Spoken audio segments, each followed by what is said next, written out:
Reverse সুইপের master Soumya সরকার এক প্রান্তে তিনি একাই এদিন রিভার্স সুইপে আটকে থাকেনি, নিজের অভিজ্ঞতা ছড়িয়ে দিয়েছেন সাইফের কাছেও, বলে দিলেন কিভাবে খেলতে হয় রিভার্স সুইপ শট। অভিজ্ঞ পার্টনারের কাছ থেকে পরামর্শ নিয়ে সেটা কাজে লাগাতেও দেরি করলেন না সাইফ, অসাধারণ সুইপে তুলে নিলেন বাউন্ডারি। দুজনের পার্টনারশিপ এদিন পা রেখেছে রেকর্ড বুকে, তাই নিয়ে জানবো রিপোর্টে। প্রায় 2.5 বছর আগে বাংলাদেশের হয়ে ওয়ানডে ক্রিকেটে সবশেষ ওপেনিং জুটিতে সেঞ্চুরি করেছিলেন তামিম ও লিটন দাস। 2023 সালের মার্চের পর আরও একবার ওয়ানডে ক্রিকেটে দেখা মিলেছে ওপেনিং জুটিতে দলীয় সেঞ্চুরির। টাইগারদের এটা 24তম ওপেনিং সেঞ্চুরি পার্টনারশিপের রেকর্ড।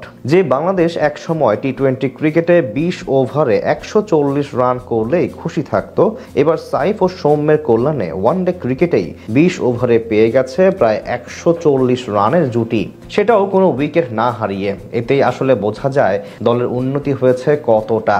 প্রথম 2 ম্যাচে যে বাংলাদেশ রান করতেই ধুঁকছিল, এবার সেই বাংলাদেশ যেন প্রতিপক্ষকে স্রেফ নাকানি চুবানি খাওয়ালো।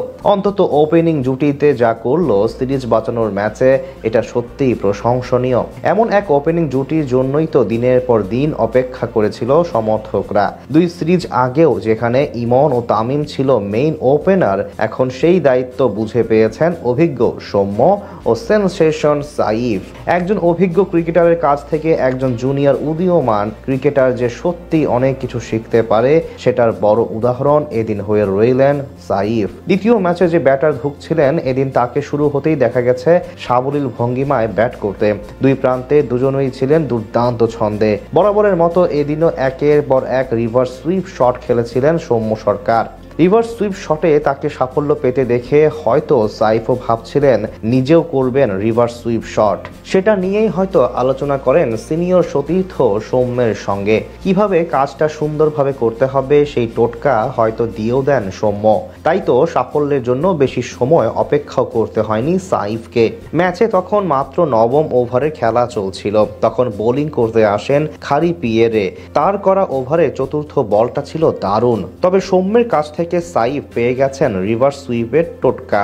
দারুণ এক রিভার্স সুইপ শট খেলেন তিনি। বল চলে যায় শর্ট থার্ড লেগ দিয়ে মাঠের বাইরে। ম্যাচে এটা সাইফের প্রথম রিভার্স সুইপ শট। তবে তিনি যে একজন সচেতন ব্যাটার, সেটা প্রমাণ দিতে সময় নেননি। এরপর আর দেখা যায়নি এই শট খেলতে, যেন সময় নিচ্ছিলেন। অনেকেই এই ভুল করে প্রায় সময়। কোনো শটে সাফল্য একবার পেলে বারবার সেই শট খেলতে চেষ্টা করেন, শেষ পর্যন্ত বিলিয়ে দেন নিজের উইকেট। তবে সাইফ ছিলেন অপেক্ষায়, কখন আসবে আবারও সেই সময়। 22তম ওভারে রস্টন চেজের বলে আরও একটি দারুণ শট খেলেন সাইফ। এবারে রিভার্স সুইপেও সেই একই জায়গা দিয়ে বল চলে যায় বাউন্ডারির বাইরে। সৌম্যের পরামর্শ কাজে লাগিয়ে সাইফও এদিন ছিলেন দারুণ ছন্দে। যদিও ক্যারিয়ারের প্রথম ওয়ানডে সেঞ্চুরি পাননি, 72 বলে 80 রান করে বিদায় নেন রস্টন চেজের প্রথম শিকার হয়ে। এদিন যেন সাইফ আরও একবার জানিয়ে দিলেন দলে এসেছেন থিতু হবেন বলেই।